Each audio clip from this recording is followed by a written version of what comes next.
મિત્રો આપ જોઈ રહ્યા છો તેલકા ન્યૂઝ. હું છું એન્કર અમિતા પટેલ. હવે જોઈએ અગત્યના સમાચાર. ભરૂચ વેલફેર હોસ્પિટલ સંચાલિત શાળામાં શિક્ષકો અને એડમિન વચ્ચે વાદ વિવાદ. ભરૂચમાં આવેલી વેલફેર હોસ્પિટલ સંચાલિત શાળામાં શિક્ષકો અને એડમિનિસ્ટ્રેશન વચ્ચે તંગદિલી જોવા મળી છે. શાળાનું પરિણામ ઘટતા એડમિન દ્વારા કેટલાક શિક્ષકો વિરુદ્ધ કાર્યવાહી કરાતા માહોલ ગરમાયો હતો. શિક્ષકો દ્વારા આક્ષેપ કરવામાં આવ્યો છે કે તેઓ વર્ષોથી નિષ્ઠાપૂર્વક શિક્ષણ આપે છે, છતાં તેમની માંગણીઓ જેમ કે પગાર વધારો પર કોઈ ધ્યાન. મારું નામ પટેલ ઝૈનુલ આબિદીન ઉસ્માન અહમદ છું. શેરપુરાનો રહેવાસી છું. ભરૂચ વેલફેર હોસ્પિટલમાં 3 વર્ષ મેં જોબ કરી અને હું ત્યાંથી રજા લઈને મક્કાતુલ મુકર્રમા ઉમરા કરવા માટે ગયો અને ત્યાં મને મેસેજ કરીને એવું કહી દીધું કે કાલથી તમે લોકો હવે આવશો ના. આવા કેટલા ટીચરો છે કે જેને એવો માહોલ ક્રિએટ કરવામાં આવે એટલા મજબૂર કરવામાં આવે કે ટીચરો અહીંયાથી રડીને જાય ને બીજા સ્કૂલ વાળા એમને ઢૂંઢે. એવા એક્સપિરિયન્સ ને અનુભવ વાળા ટીચરો જ્યારે અમની પાસે આપણે ખાલિદ સર પાસે, એજાઝ એડમિન પાસે ને ટ્રસ્ટ પાસે આ વસ્તુ આપણે લઈને જઈએ, ફરિયાદ લઈને જઈએ તો એ લોકો એક જ વાક્ય કે ગેટ ફ્રોમ હિયર, અહીંયાથી તમે નીકળી જાઓ, જે થાય તે તમારે અમારું માની લેવાનું. અત્યારે તમે જોયું હશે કે બધા એમના જે ટ્રસ્ટના જે સભ્યો છે, બીજા જે કર્મચારી છે, એ લોકો મને મારવા માટે ધક્કા મારવા માટે ઉભા થઈ ગયા હતા ને ખાલિદ સરે મને ધક્કા મારી એવું કીધું કે અહીંથી ચાલવા મને. હાલાકી હોસ્પિટલ ને સ્કૂલ જે છે ને પબ્લિકના પૈસાથી ચાલે છે. ફીસ જયારે ના આવે તો પણ ટીચરો પર ડોળે કે તમારો પગાર સ્ટોપ થઈ જશે. તો આ કઈ લગીને એવું બધું છે. કેટલા છોકરાઓ ભણતા અહીંયા 2000 ની આસપાસ છોકરાઓ ભણે છે અને ટીચરો તમે જોડો તો ટીચરો 15 થી 20 ની આસપાસ. તેમાં તો અત્યારે કેટલા 8 થી 9 ટીચરો તો છોડી દીધેલું છે. હવે તમે વિચારો કે 11 સાયન્સ કોમર્સ ની અંદર આખા વર્ષની અંદર 2 થી 3 ટીચરો હોય ભણાવતા હોય તો બીજા સબ્જેક્ટ ક્યાં ગયા? પછી એમનું રિઝલ્ટ તમારે કેવી રીતે આવે એ તમને ખબર છે ને પછી ટીચરો પર ઢોળે. તકરીબન લગભગ આ વર્ષની અંદર 6 થી 7 ટીચરોને છૂટા કરવામાં આવ્યા ને એવો માહોલ ક્રિએટ કરવામાં આવે, એટલા મજબૂર કરવામાં આવે કે ઘડીકમાં બુકો જે આવે ને બુકો એ ટીચરોના મારફતે વેચવામાં આવે છે. એની પર 40 થી 50% લોકો પ્રોફિટ લે છે. સાહેબ કેટલો પગાર હશે? પગાર 10 થી 11 ની આસપાસ છે. 27 વર્ષથી 30 વર્ષથી ટીચરો છે, 15 વર્ષથી ટીચરો છે.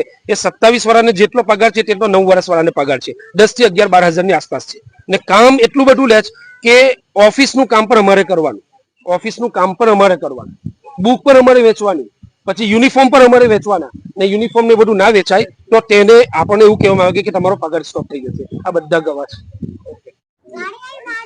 હું પટેલ ફૈયાઝ ભરૂચ વેલફેર સ્કૂલમાં છેલ્લા 8 વર્ષથી નોકરી કરું છું અને છેલ્લા 8 વર્ષથી મેં પહેલાના વર્ષોમાં નોટિસ કરેલું કે અહીંના જે છોકરા જે એડમિશન લેવામાં આવે છે તેમાં કોઈ રૂલ્સ રેગ્યુલેશન મેન્ટેન કરવામાં આવતું નથી અને એ રૂલ્સ રેગ્યુલેશન મેન્ટેન ના કરવામાં આવ્યું તેના નતીજામાં આજે સ્કૂલની હાલત દયનીય છે. અને એક જે સુપરવાઇઝર સાહેબને બનાવેલા છે એ સુપરવાઇઝર સાહેબે જૂઠ બોલીને બધા જે જૂના ટીચરો છે એટલે પહેલાથી એક્ઝિસ્ટિંગ એમાં જૂના ટીચરોમાં 25 વર્ષથી ઉપરની સર્વિસ વાળા ટીચરો અને ઇવન 10 વર્ષ, 8 વર્ષ, 5 વર્ષ વાળા ટીચરો એમના પર જૂઠા બ્લેમ કરીને પોતાનો એક સિનારીઓ સેટ કરવામાં આવ્યો અને એ ટીચરે પ્રાઇવેટ સ્કૂલમાં પોતાનું ટ્યુશન ક્લાસીસ સ્ટાર્ટ કરવા માટે એ કરવામાં, જેને મેં એક્સપોઝ કરી આપ્યો, જેનું પ્રૂફ મારી પાસે છે. અને તે રીઝનને લઈને અને જો સુપરવાઇઝર સાહેબ અમુક બીજી વસ્તુઓ ખોટી રીતે કરેલા છે, દાદાગીરી કરવી કે મારું જ માનવું પડશે, ખોટા ઇલ્ઝામ લગાવવા અને સ્કૂલમાં એક સાયન્સ ફેકલ્ટીમાં બાયોલોજીનો ટીચર નથી તો 30 તારીખે મને બોલાવવામાં આવ્યો અને મારી પર ઇલ્ઝામ લગાવવામાં આવ્યો કે આ બાયોલોજીનો ટીચર નથી તો છોકરાએ સપ્લિમેન્ટરીમાં કઈ લખેલું કે અમે લખવાના નથી ને મને સુપરવાઇઝર કરીને ટ્રેપ કરવામાં આવ્યો. મને સવાલ કરવામાં આવ્યો કે આ બાયોલોજીનો ટીચર કેમ નથી, જો કે ભૂલ મેનેજમેન્ટની કહેવાય કે એ લોકો સ્કૂલમાં ટીચર લેતા નથી. બીજી એક વસ્તુ, એક ખોટો સિનારીઓ એ ક્રિએટ કરવામાં આવ્યો કે સ્કૂલમાં એ વસ્તુ હતી કે ચીટિંગ કરવાનો મુદ્દો કે ટીચરો પેપર આપી દે છે, પણ એ જ વસ્તુ પછી જૂના ટીચરોને મુદ્દો બનાવ્યો, જૂના ટીચરોને સપ્લિંગ કરવામાં, એમની ડિગ્રી અને એક્સપિરિયન્સ હોવા છતાં એમને ક્લાસમાં ડિમોટ કરવામાં આવ્યા. 12th ના એક ટીચરને ડાઉનગ્રેડ કરીને 5th મોકલી દેવામાં આવ્યો એટલે કેટલા બધા ટીચરોને ડિમોટ કરવામાં આવ્યા. અને બીજો એક મુદ્દો last just 1 month before exam થયેલી લાસ્ટ એક્ઝામ, જેમાં એ લોકોનો મુદ્દો હતો કે ચીટિંગ કરાવે છે, પણ એમના જે ટીચરો હતા એ ટીચરો ચીટિંગ પ્રોપર પેપર આપતા પકડાઈ ગયા છે, જેનો મારી પાસે પ્રૂફ છે. અને એ બધી ખુન્નસના લીધે એ લોકો નેગેટિવ રિપોર્ટ તૈયાર કરે છે કે આ રિઝલ્ટ કેમ આવતું નથી, પણ એના મેઇન મુદ્દા એ છે કે એ લોકો છોકરાઓ એડમિશન એવા લે છે કે જે લો ક્રાઇટેરિયા હોય અને ટીચરોનું સાંભળતા નથી, ડાયરેક્ટ ટાર્ગેટ કરીને જવાબ આપવાનો, જવાબ આપો, બસ જવાબ આપો અને હ્યુમિલિએટ કરે બધાની સામે. એટલે અહીં ટીચરો જે છે એ હ્યુમિલિએટ થવા માટે આવ્યા. અને સંસ્થામાં એડમિન એક જે છે એ એડમિન ને હોસ્પિટલ છે તો એ સ્કૂલ નથી સાચવી શકતા, તો એમને સીધી રીતે બરતરફ કેમ કરીને નથી આવતા, એમને બચાવવામાં આવે, કોઈ બીજા એડમિન મૂકવામાં આવે જેને સ્કૂલનો એક્સપિરિયન્સ હોય તે સારી રીતે સ્કૂલ ચલાવી શકે, અને એક ફ્રોડ જે સુપરવાઇઝર સાહેબ છે એને બચાવવામાં આવે છે. તો આટલું મારું કેવું છે. હું Ejaz Patel, administrator the Bombay Patel welfare society Bharuch. આજ રોજ જે ઘટના બનેલી છે જેના કેટલાક કારણો હતા.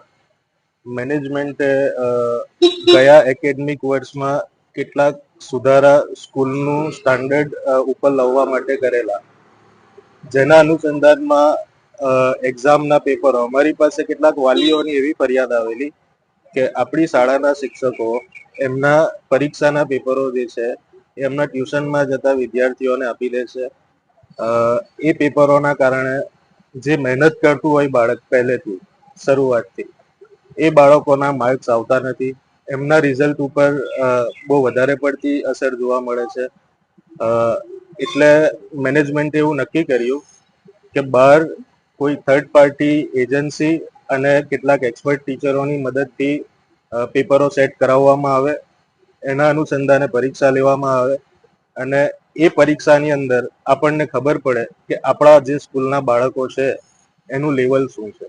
કારણ કે આપણી શાળાના જે બાળકો છે, વેલફેર હોસ્પિટલ ભરૂચ એ ભરૂચ જિલ્લાની એક એવી શાળા છે અને એટલા માટે સ્થાપના કરવામાં આવેલી છે આની કે ગરીબમાં ગરીબ બાળકનું વાલીનું છોકરું રિક્ષા ડ્રાઈવર હોય, લારી વાળો હોય, ચા વેચવા વાળો હોય, આવા જે બાળકો હોય એમના બાળકો ઓછામાં ઓછી ફીમાં ઇંગ્લિશ મીડિયમ સ્કૂલના અંદર એડમિશન લઈ અને એમનું શિક્ષણ મેળવી શકે.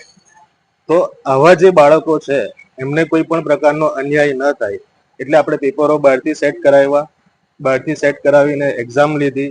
તો આ જે ટીચરો હમણાં અહીંયા જે એમને હંગામો કરેલો, આ શિક્ષકોના જે રિઝલ્ટ હતા એના અનુસંધાને સવારમાં ચર્ચા થઈ. જે ફયાઝ પટેલ કરીને જે શિક્ષક હતા, જેમને અત્યારે સૌથી વધારે તકલીફ હતી આ બાબતની, કારણ કે એમના વર્ગના અંદર 66 છોકરા હોય તો એમાંથી 63 નાપાસ થયેલા.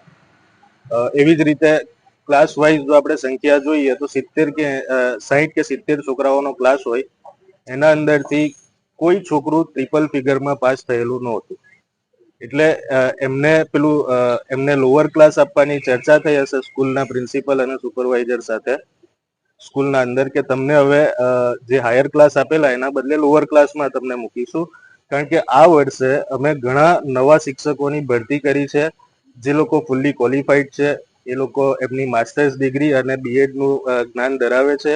એટલે એક ઇનસિક્યોરિટીના ભાગરૂપે આ પ્રકારનો માહોલ ઉભો કરવામાં આવ્યો અને મેનેજમેન્ટ ઉપર દબાણ કરવાના પ્રયત્નો કરવામાં આવ્યા. તમે જે શિક્ષકોને છૂટા કરો છો એમને લેખિતમાં નોટિસ આપો? છૂટા કરવાનો કોઈ પ્રશ્ન જ નથી, કારણ કે એક પણ શિક્ષકને આ ચાલુ એકેડમિક વર્ષમાં જેમનું પરિણામ આવ્યું છે એમને કોઈને નોટિસ સુદ્ધા આપવામાં આવી નથી. જો આવી હોય તો એમની પાસે એની કોપી હોય જ, યા એમને રિસીવ સાઇન સાથે એમને લેટર મળ્યો જ હોય. માત્ર ને માત્ર એમને એક વર્ગખંડમાંથી બીજા વર્ગખંડમાં ભણાવવા જવાનું છે એટલું જ કહેવામાં આવ્યું કે તમે ફોર એક્ઝામ્પલ કે 10મા ધોરણનો કે 9મા ધોરણના ક્લાસમાં ભણાવતા હોય તો એના બદલે તમારે અત્યારે 6ઠ્ઠા ધોરણમાં કે 7મા ધોરણમાં ભણાવવું પડશે. તો આની કેટલીક આડઅસરો થાય એવી હતી એમના પ્રોફેશનલ કેરિયર પર. કારણ કે કોઈ ટીચરોની એક માનસિકતા હોય છે કે 10મા ધોરણમાં ભણાવતો હોય કે 12મા ધોરણમાં ભણાવતો હોય તો એમનો મેઇન ઉદ્દેશ, મારા પ્રમાણે હું એવું નથી કહેતો કે દરેક શિક્ષક એવો હશે, પણ એમનો ટ્યુશનના જે ટાર્ગેટ્સ હોય એના પર કદાચ એની અસર પડી હોય અને એના કારણે આ પરિસ્થિતિનું નિર્માણ થયું હોય એવું લાગે છે.